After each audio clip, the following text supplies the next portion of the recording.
I'm Layla. So today's video kind of goes along with the, like what if AI concepts series that we have going on for Raid Champions. And we had just finished up with Final Fantasy VII.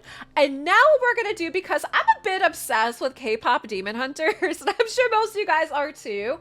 So we're going to envision if Kpop Demon Hunters was in Raid Shadow Legends. Now, this is something I've been talking about with my Twitch chat for a while, like how we kind of want to approach this. So I decided to do is a little different than what we've done with the other videos, is we have them together, Huntrix. We're going to start with Rumi, Mira, and Zoe together. But I also kind of envisioned very similar to what we have going on with the Teenage Mutant Ninja Turtles, where like when one turtle attacks, the others join in. I feel like Huntrix should have some kind of like team ability, right? So what we did is we hit up ChatGPT, and this is what I asked. I said, if Rumi, Mira, and Zoe, Huntrix, or Kpop Demon Hunters, were champions in Raid, what factions would they each belong in, and what would their kits be like? I also made sure to point out that we want to keep it in with the current branding, make sure it fits in with what's already existing, but also added in this case, it makes sense to have a passive or ability where they all attack together. And also keep in mind that Rumi is the group leader and part demon. So we kind of, we wanted to make sure that ChatGPT added this in. So this is what it came back with, all right? So it says, got it, let's build this if Rumi, Mira, and Zoe were introduced as unique champions in Raid, putting them in already established factions. So we're going to start with, we have Rumi is going to go into Demon Spawn, which fits. And they say because she's part demon and the group's leader, Demon Spawn fits naturally. She'd have a hybrid kit that mixes offense and also leadership utility.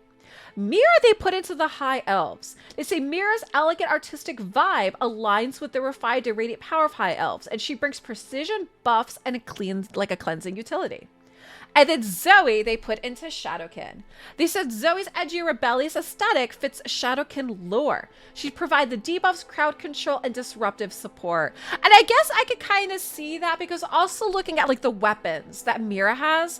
Mira's weapon, I could see that fitting into High Elves. And then Zoe's, she's got the, I'm not sure what they're called, but she's got like the little handheld ones there. I could see that belonging in some way like Shadowkin, right? Okay. So we have Huntrix champion synergy. And they said to honor the group identity, they've had a special passive tag team mechanic. They're saying it's similar to like twin champions and pairings. So for the passive with all three of them, they're going to call it Stage Breaker. So they said if all three Huntrix champions are on the same team, they periodically perform a joint attack.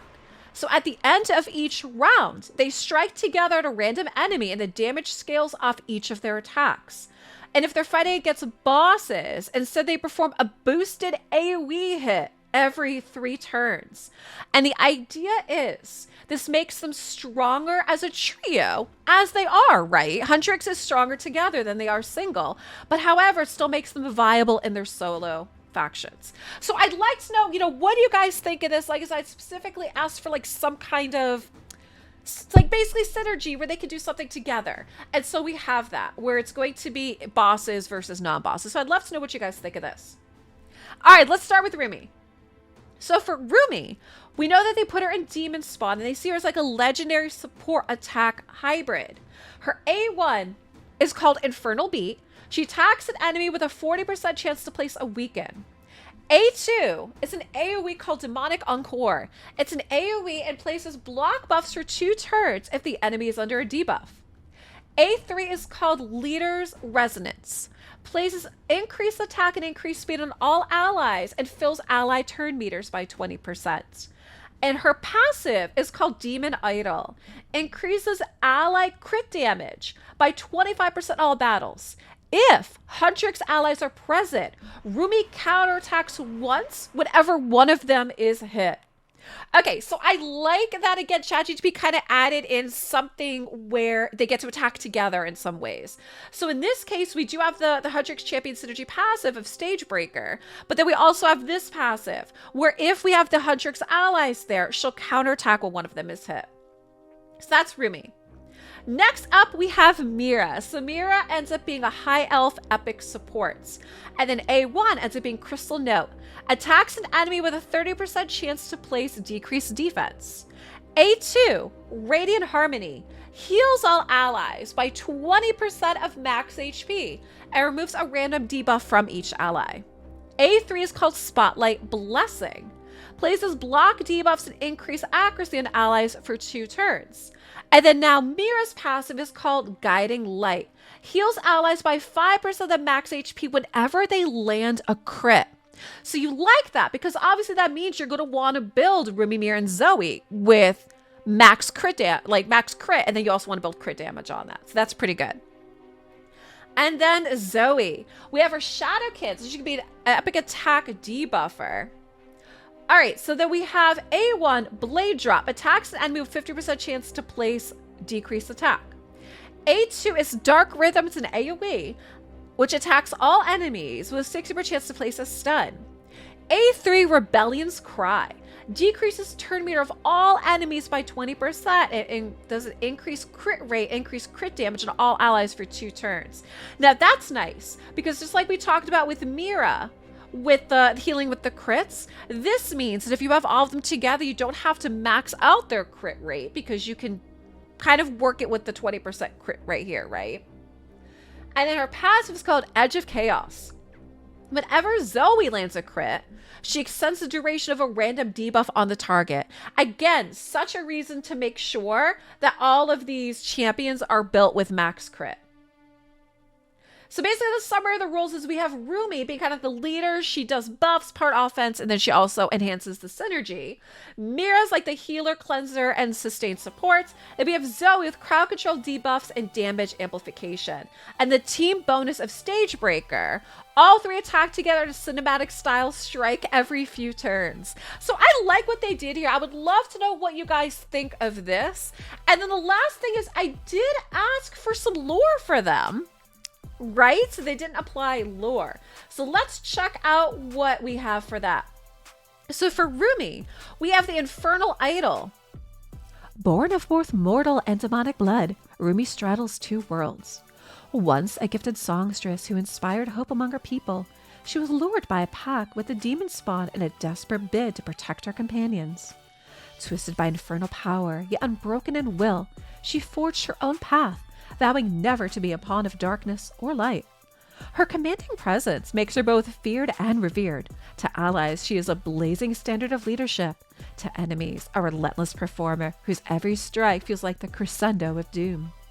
Legends say that when Rumi takes the stage of battle, the earth quakes with a rhythm that no army can resist, and even the cruelest demon spawn fall in line to her unyielding tempo. All right, that is Rumi. Next, we have Mira as the Radiant Muse. So again, keep in mind, they put her in High Elf for this. Among the High Elves, few can wield both magic and melody with such seamless grace as Mira. Trained in the arcane arts of Luminara, she discovered that her voice could weave more than music. It could restore strength, banish corruption, and awaken courage in the faint of heart. Mira joined beyond the golden towers of her homeland, seeking to share her gift with those forsaken by war. Where Mira walks, broken spirits are lifted. Her crystalline tones scatter shadows and guide allies back into the light. Though some dismissed her as merely a performer, seasoned warriors know that battles have been won not by steel alone, but by the unwavering brilliance of Mira's song. I like that for Mira. And then now we have Zoe, the Shadow Refrain, because again, keep in mind, so she's in Shadowkin. Once a masked performer in the blood-soaked arenas of Yakai, Zoe honed her craft under the watchful eyes of cruel warlords. Yet within her burned a rebellious spirit, one that refused to be bound by tyranny or tradition. Escaping her captors, she carved a name as the Shadow Refrain, striking from the dark with the blades and rhythm in perfect sync.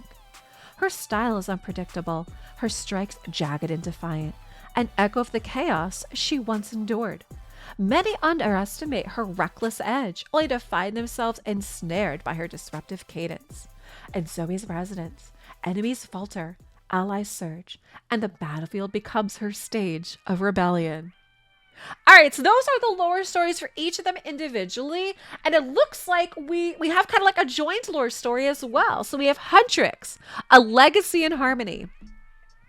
Though hailing from different factions, the 3 share an unbreakable bond. United by fate, Forged through hardships, they move as one. Tales now spread of a trio whose synchronized strikes can shatter even the mightiest foes. A performance so devastating that even Talaria's most jaded warlords pause to watch. Together, they are Huntrix, champions whose harmony turns the tide of war. Guys, I would love to know what you think of this. Like I said, I personally I love Kpop Demon Hunters, and so this one was really fun for me to do, and I know we kind of did a little bit of a different style. Let me know what you guys think. I think the next one, what we're probably going to do is I want to obviously add in Genu, and so maybe what I'll do is, instead of having all the Saja boys, maybe for like one of Genu's abilities, can maybe as passive or maybe like an A3 or something, have something where like the Saja boys join him in an attack or something. You know what I mean? Instead of having, because it ends up being like 5 of them. Because then I also think Derpy and Sussy would be pretty cute and fun. And having Derpy and Sussy have some kind of like something together where they're one character, very similar to how we have Ultimate Death Knight, and then Mr. Nibbles will pop on out as well. So you know what I mean? So that's what I think I want to do there. But drop me some comments down below. What did you think of this? I hope you've been enjoying this series. I hope you enjoyed this video with Huntrix. And also let me know what else you would like to see. Those of you guys on YouTube, my Twitch chat's laughing because like it'd be kind of funny if this collab actually did happen. I would love that. And I mean, I've been all over the Teenage Mutant Ninja Turtles really trying to get them all. Oh man, Kpop Demon Hunters. If they ended up doing that, it'd be like, take my money, right? For all of that. But guys, thank you so much for watching. Make sure you leave me a comment down below, and I'll see you guys in the next video.